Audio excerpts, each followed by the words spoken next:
Kojo stood by the dusty roadside of Tamale, holding his worn-out brown file close to his chest. The evening sun was heavy and hot, painting the street in orange and gold. The wind lifted bits of dust into the air, and the sound of motorcycles, shouting traders and children playing filled the town. Kojo had been standing there for hours, waiting for the bus that never seemed to come. His shoes were old and his shirt had faded from too many washes, but he kept standing straight, trying to look confident. He had been searching for a job for almost a year. Every morning he left his small room with hope, carrying his file filled with applications and certificates. Every evening he came back home tired and disappointed. Some offices told him there were no vacancies. Others promised to call but never did. Still, Kojo refused to give up. He believed that one day something would change. As he stood by the roadside that afternoon, a black car slowed down beside him. The window rolled down and a loud voice called out, "Yeah, Kojo. Is that you?" Kojo turned and saw his old schoolmate Derek behind the wheel. Derek looked sharp, clean shirt, gold watch and dark sunglasses. Two other young men sat beside him, laughing. They had also gone to school with Kojo, but they looked much more successful now. The car smelled of perfume and new leather. "Yes, it's me," Kojo replied quietly. He forced a small smile. Derek laughed, shaking his head. "Still looking for work, my friend? I told you life in Tamale is not for dreamers. You should have joined me when I went to Accra. Maybe I'd have given you a job to clean my car." The men in the car laughed loudly. One of them said, "Ah, Derek, you're too kind. He might scratch the paint." Kojo's smile did not fade, though his heart sank. The laughter echoed in his chest, but he stayed calm. "It's okay," he said softly. "One day maybe I'll have my own car." Derek chuckled again. "Dream big, my brother, but remember, not everyone is meant for success." He waved and drove off, the sound of the engine fading into the dusty road. Kojo watched the car disappear. He didn't feel anger, only silence inside. He looked at his reflection in a nearby shop window. His shirt was indeed faded and his face looked tired, but there was something else in his eyes, a quiet fire. He whispered to himself, "One day you'll see." That night, Kojo walked home slowly. The path to his neighborhood was rough and dark, lined with small food stalls and children playing with old tires. When he reached his small room, he sat on the wooden chair and stared at his certificates again. He thought about his late mother who always told him, "Kojo, good things take time. Don't give up just because others laugh." He smiled sadly. "I won't give up, Ma," he said aloud. The next morning, Kojo woke up before sunrise. He boiled water for tea, ate a piece of bread and left for town again. He visited another office hoping they might have an opening. The receptionist looked at him kindly but said the same words he had heard many times before, "We'll call you." Still, Kojo walked out with his head high. He went to the market afterward and helped a fruit seller, Auntie Amma, carry her goods. She paid him a few coins and gave him some mangoes. "You're a good boy, Kojo," she said. "Keep helping others. Your time will come." As the days passed, Kojo started doing small tasks to earn a little money, washing cars, helping at construction sites, carrying goods for traders. Some people teased him, calling him Kojo no job, but others respected him for his honesty and effort. He always replied kindly, never raising his voice. One evening, while walking home, he saw a group of young men gathered near a small kiosk. They were laughing loudly. When he got closer, he heard Derek's voice again. Derek was boasting about a new contract his company had won. He noticed Kojo walking by and shouted, "Kojo, still carrying other people's loads? You're strong, my friend." The group burst into laughter. Kojo stopped for a moment, looked at Derek and simply said, "At least I'm carrying something. Not everyone can carry respect." The laughter stopped for a second. Derek frowned but quickly waved it off, pretending not to care. Kojo walked away without looking back. That night he could not sleep. He thought about his life, about the struggles, and about the way people like Derek looked down on him. But deep inside something was changing. He was tired of waiting for a miracle. He wanted to make his own. He took out a notebook and started writing ideas. He thought about the farmers who always complained about transporting their goods to the market. He remembered helping Auntie Amma carry her fruits. An idea began to grow.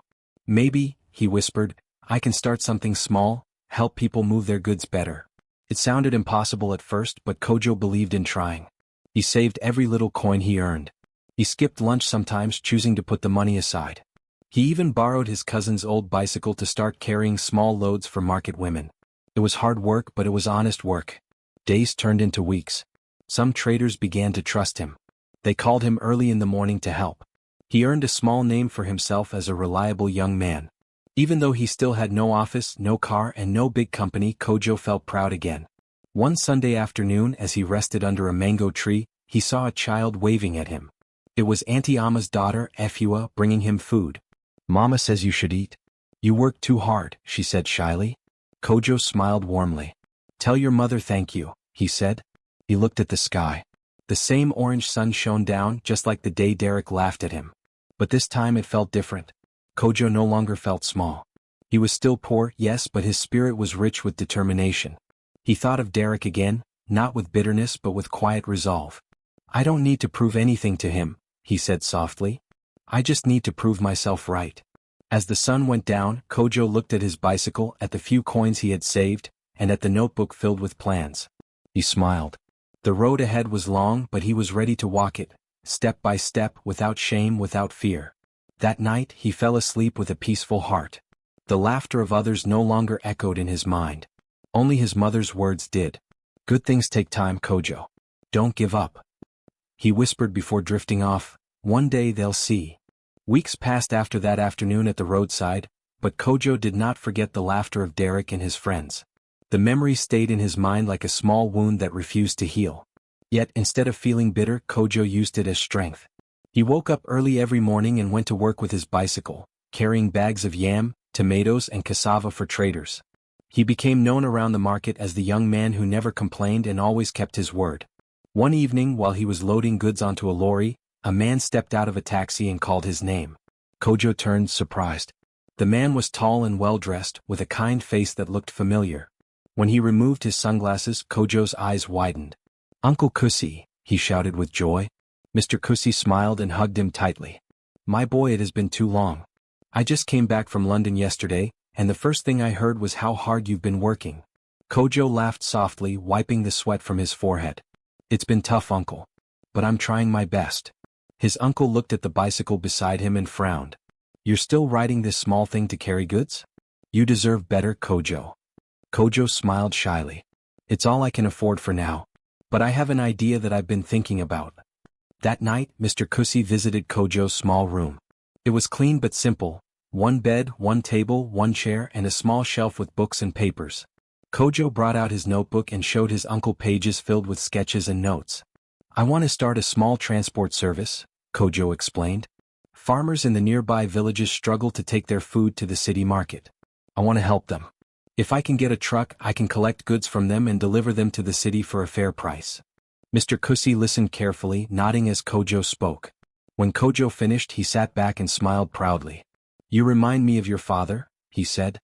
"He also believed in hard work and helping others. I think your idea has real potential."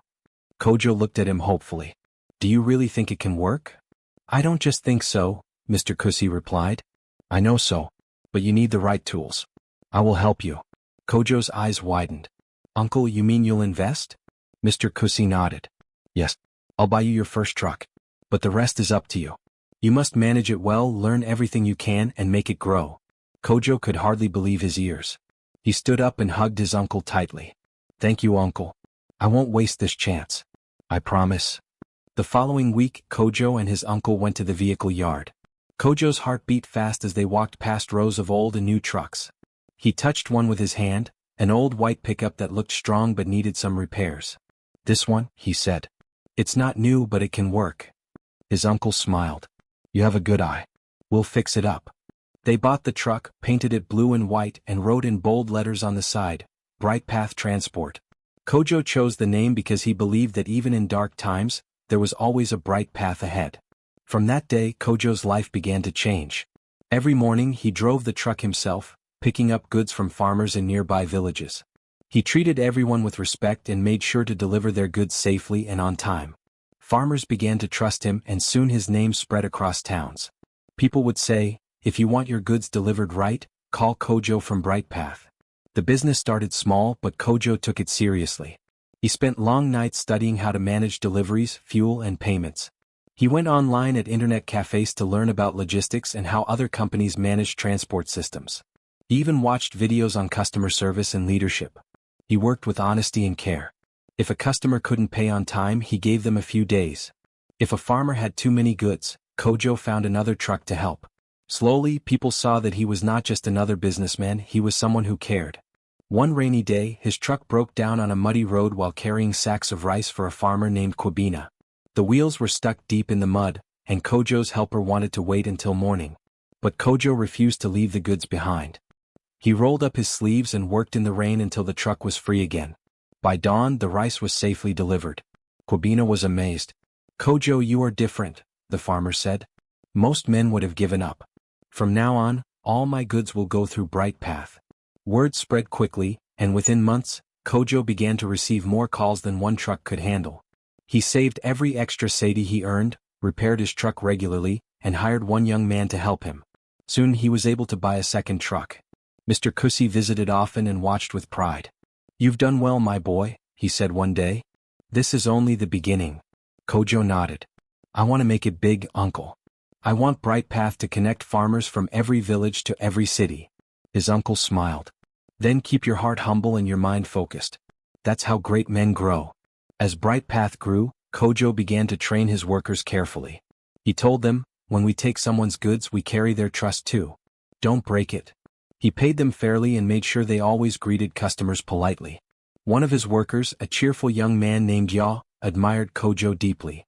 "Boss," he said one evening, "I've worked for many people, but you treat everyone with respect. Even when someone shouts at you, you stay calm." Kojo smiled. "Because anger doesn't solve problems, Ya. Kindness does." Months later, Bright Path Transport had 3 trucks and a small office in town. Kojo hired a secretary named Amma to manage calls and records. He also began helping young men who were unemployed by giving them part-time work. Every time he looked at his trucks parked neatly outside his office, Kojo remembered the dusty roadside, the laughter, and his mother's words. Good things take time. Sometimes when he drove through town, people waved and shouted, "Bright Path. That's Kojo's company," and he would smile, grateful but humble. One evening he passed the same spot where Derek had mocked him months earlier. The sunset was the same orange and the dust rose the same way, but Kojo's life had changed completely. He stopped for a moment, looked around and whispered, "Thank you, uncle. Thank you, life." He didn't know it yet, but fate was preparing another surprise, one that would bring Derek back into his story in a way no one could have expected. For now, Kojo only focused on what he loved, building his dream and helping others find their own bright path. A full year passed after Kojo started Bright Path Transport. The business had grown faster than he ever imagined. His 3 trucks now moved across many towns, carrying goods from farmers and traders to city markets. People trusted the name Bright Path. When anyone mentioned it, they spoke with respect.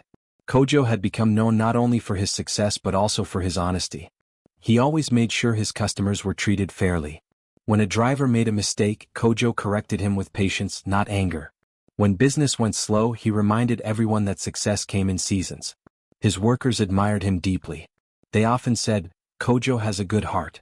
That's why his business grows." One morning, Kojo sat in his small but neat office reading through papers. He was going through plans for a new partnership. A smaller delivery agency in another district, called Fast Move Logistics, wanted to join with Bright Path. They had a few vehicles but they lacked proper management. Their owner had heard about Kojo's reputation and offered to merge the 2 businesses. Kojo thought about it carefully. "If we merge," he said to his assistant Amma, "we can reach more villages and serve more people. But we must make sure we choose the right people to work with." Amma nodded. "Yes, boss. Fast Move has good equipment, but their workers are not as disciplined as ours. You'll need to train them." Kojo smiled. "Then we will train them the Bright Path way." After several meetings, the merger was finalized. Bright Path and Fast Move became one company. It was a big moment for Kojo. He knew this step would take the business to a higher level. That evening he sat in his office, going through the new staff list that Fast Move had sent. He was checking the names one by one to know who would be joining his team. The first few names didn't mean much to him: drivers, assistants, mechanics. But then as his eyes moved down the page, something made him stop. He blinked and looked again. The name was clear: Derek Owusu. For a moment, Kojo felt his chest tighten. He couldn't believe it. The same Derek who had laughed at him by the roadside, the same man who once mocked him for being jobless, was now on his company's staff list. He looked further down the page and froze again. The next 2 names were Kelvin Asare and Martin Kofi, Derek's 2 friends who had laughed with him that day. All three of them were now employees under the new branch that Bright Path had absorbed. Kojo leaned back in his chair and smiled quietly. "So this is how life works," he whispered. "Truly the world turns like a wheel." Amma noticed his expression and asked softly, "Boss, is something wrong?" Kojo shook his head. "No, Amma. Nothing is wrong. It's just fate showing its sense of humor." He didn't tell her the full story. He only folded the paper and placed it aside. Deep inside he felt a mix of emotions: surprise, amusement, and a touch of sadness. He didn't hate Derek or his friends. He had already forgiven them long ago. But seeing their names on his company list reminded him how far he had come. The following week, Kojo traveled to the Fast Move office in another district to meet the new workers. He wanted to introduce himself and explain how things would change under Bright Path's leadership. When he arrived, the staff gathered in a small hall, curious to see the man who had built such a strong company in only a year. Kojo entered, dressed simply in a white shirt and dark trousers. He carried no air of pride. He smiled warmly and greeted everyone. "Good morning," he said. "From today we are one team. Bright Path and Fast Move are now one family." He began to speak about teamwork, honesty, and customer respect. The workers listened carefully. But near the back of the room, three men whispered to each other. One of them, tall and confident, looked at Kojo closely. His face changed slowly as he recognized him. It was Derek. He leaned toward Kelvin and muttered, "Is that not Kojo? The one from school, the one I used to tease?" Kelvin squinted and frowned. "It can't be. That Kojo had nothing. This one looks different."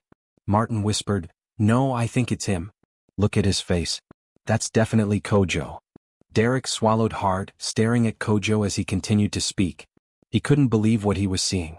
The man he had mocked for not having a job was now standing before him as the new owner of the company he worked for. Kojo noticed the whispering but pretended not to. When the meeting ended, he shook hands with some of the workers. When Derek's turn came, Kojo looked at him kindly and said, "It's good to see you again, Derek. I hope you're ready to work hard with us." Derek's mouth went dry. "Why, sir," he stammered. "It's good to see you too." Kojo nodded and moved on, leaving Derek standing frozen. His friends looked at each other, speechless. That night, Derek sat alone in his small rented room. He couldn't sleep.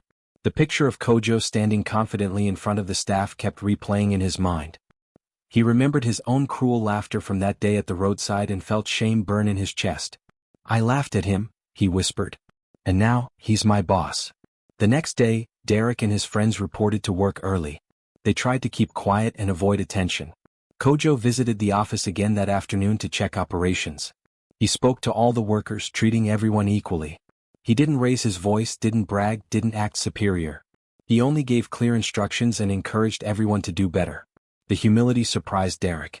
He expected Kojo to mock him in return or remind everyone of what happened years ago. But Kojo never mentioned it.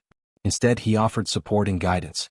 When Derek made a mistake with a delivery order, Kojo corrected him gently. "Be careful next time," Kojo said. "Our customers trust us with their goods. We can't let them down." "Yes, sir," Derek replied quietly, feeling both respect and regret. Over time, Derek began to admire Kojo deeply. He realized that Kojo's success came not only from hard work but from his good heart. While other bosses shouted at their workers, Kojo listened.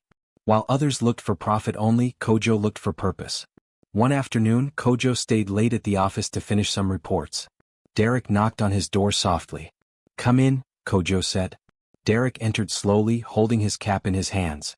"Sir," he began, "I just wanted to say thank you for not treating me badly even though I once treated you that way." Kojo looked up and smiled gently. "Derek, that was a long time ago. We were all young. Life teaches everyone in different ways." Derek's eyes lowered. "Still, I'm sorry. I was foolish." Kojo nodded. "I accept your apology. What matters is that you've changed. Now, let's work together to make this company better." Derek smiled weakly. "Thank you, sir. I won't forget your kindness." When Derek left the room, Kojo leaned back in his chair, feeling at peace. He knew that fate had brought this full circle. The same man who had once mocked him now respected him, not because Kojo had money but because he had character. He looked out the window at his parked trucks, their blue and white colors shining in the sunset. "Life truly has its own way of teaching lessons," he murmured. "And the best revenge is not anger, it's success." He turned off the lights, locked his office, and walked out with a calm smile, knowing that destiny had spoken clearly that day. The sun was already high when the message went out across all Bright Path transport branches. There would be a general staff meeting at the company's main office. Every worker, from the drivers to the office clerks, was invited. It was a big day because the workers were finally going to meet the founder and CEO of Bright Path in person. Some had seen his name on letters and company reports, but few had actually met him face to face. In the Fast Move branch, where Derek and his two friends worked, there was a buzz of excitement. People whispered about the mysterious CEO who had built the business from nothing in just 2 years. "I heard he's a rich man from Accra," one worker said. "No," another replied.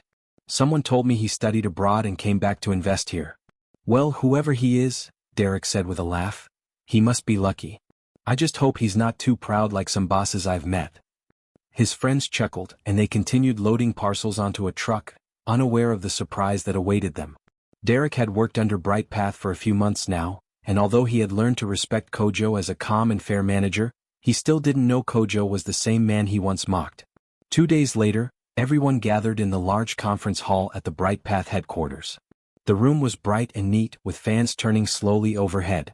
The air was filled with quiet talk and the sound of chairs moving. Workers from different branches sat side by side, all dressed neatly in their company shirts. At the front of the room stood a small stage with a long table and a microphone. The company banner hung behind it proudly, "Bright Path Transport, moving dreams forward."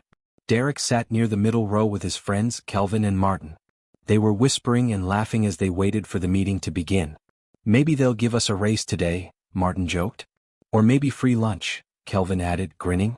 But Derek noticed something strange. Everyone seemed tense. Managers were standing near the front, adjusting their ties and looking serious. Amma, the company secretary, was moving quickly between seats, checking the attendance sheet. "Who's the big man we're waiting for?" Derek asked one of the drivers. "The CEO himself," the driver whispered. "They say he's young but very wise." Derek raised his eyebrows. "Young? Interesting. Let's see what kind of man he is." A few minutes later, the murmuring stopped. The doors opened quietly and everyone turned. Kojo entered the room wearing a dark blue suit that fit perfectly. His shoes were polished and his face was calm but confident. There was a quiet power in the way he walked, humble but sure of himself. Amma followed behind him, holding a stack of papers. She spoke into the microphone. "Good morning, everyone. Please welcome our founder and CEO, Mr. Kojo Mensah." The hall broke into applause. Derek clapped too, but his mind froze as he looked closer at the man walking to the front. His eyes widened, his heart skipped. That face, it was familiar. The name struck him like lightning. Kojo Mensah. He leaned forward, staring. It was him. The same Kojo he had mocked at the roadside. The same man who had worn faded clothes and carried an old file while Derek sat laughing in a car. But this Kojo was different. He looked sharp, confident, and respected. Kelvin whispered, "Derek, isn't that?" "Yes," Derek whispered back weakly. "That's him." Kojo reached the stage, adjusted the microphone, and smiled warmly. "Good morning, everyone," he said in his calm voice. The room was so quiet that even the ceiling fan could be heard turning. "It makes me very happy to see all of you here. You are the reason Bright Path has become what it is today." He looked around the hall, his eyes meeting those of the workers, including Derek's. Derek lowered his gaze quickly, his palms sweating. Kojo continued, "I started Bright Path with one old truck and a dream to help farmers and traders move their goods safely and fairly. Today that dream has grown into something much bigger. But I did not do it alone. I did it with people like you, hardworking men and women who believe in honesty and teamwork." Everyone clapped softly. Kojo smiled again. "Many people think success is about luck or money. But the truth is, success is about character. When life pushes you down, don't mock others who are struggling. You never know who they will become tomorrow." Derek felt the words like small stones landing one by one on his heart. He kept his head down, afraid to meet Kojo's eyes. Kelvin and Martin also sat silently, their laughter gone. Kojo paused, looking across the crowd. His voice remained gentle. "Some of you may know me from before. You may remember when I had nothing. And that's fine. Because life has taught me one important thing. Never let someone's laughter stop you from walking your own path." The hall was silent. No one moved. Kojo smiled softly and continued. "From today, I want every worker in Bright Path to remember one thing: respect. Respect the customer, respect your team, and respect yourself. Because without respect, no company can stand strong. He thanked everyone for their hard work and spoke about the company's future plans. New trucks, better pay, more training programs. The workers clapped and cheered, proud to be part of something growing. But Derek could barely hear them. His ears were ringing with his own guilt. When the meeting ended, workers lined up to shake Kojo's hand. Derek hesitated, unsure if he should go. Kelvin nudged him softly. "You should greet him," he said. "He's your boss now. Maybe he doesn't even remember." Derek nodded slowly and joined the line. When it was finally his turn, he stepped forward and met Kojo's eyes. Time seemed to slow. For a second, neither spoke. Kojo smiled, the same calm, warm smile that had never changed. "Hello, Derek," he said softly. Derek's throat tightened. "Hello, sir," he managed to say. Kojo shook his hand firmly. "I'm glad you're part of the team." Derek swallowed hard, feeling shame and gratitude mixed together. "Thank you, sir. It's an honor." Kojo nodded kindly and moved on to greet the next worker. Derek stood there speechless. He watched as Kojo continued smiling and speaking kindly to everyone, as if he held no grudges, no anger. Later, when the meeting ended and everyone was leaving, Derek remained seated for a long time. His friends were quiet too. Martin finally whispered, "You see how life can turn?" Derek nodded slowly. "Yes, I see now." That evening as Derek walked home, the sky above was red with sunset. He thought about the past, about how he used to laugh at Kojo's struggles. Now he wished he could take it all back. But even though he felt ashamed, there was also a spark of hope in his heart. He realized something important. Kojo's success wasn't just about business. It was about dignity, kindness, and forgiveness. Derek decided that from that day forward, he would work harder than ever, not to impress Kojo but to learn from him. He wanted to be the kind of man who built others up instead of tearing them down. Kojo, watching from his office window as the workers left, saw Derek walking alone on the road. He smiled quietly to himself. He didn't need revenge. Life had already given him justice and peace. The morning after the big staff meeting, the office at Bright Path Transport was quiet. The air was cool and sunlight streamed gently through the blinds, landing on Kojo's desk. He sat there, calm and thoughtful, going through some papers. But in his mind he was thinking about Derek and his two friends. He remembered that day years ago, standing by the roadside holding his old file while they laughed at him. The memory didn't hurt anymore. Instead, it reminded him of how far he had come, and how easily people forget that everyone has their own time in life. There was a soft knock on the door. "Sir," said Amma, his secretary, "you asked to see Mr. Derek and his friends?" "Yes," Kojo said kindly. "Please send them in." Amma nodded and stepped out. A moment later, Derek entered, followed by Kelvin and Martin. They looked nervous. Derek's hands were in his pockets, his head slightly bowed. The same man who used to laugh loudly now couldn't even look up. Kojo stood and smiled warmly. "Please sit." They sat down quietly, eyes on the floor. The office was neat and calm. On the wall behind Kojo hung a framed quote that read, "Respect every beginning no matter how small."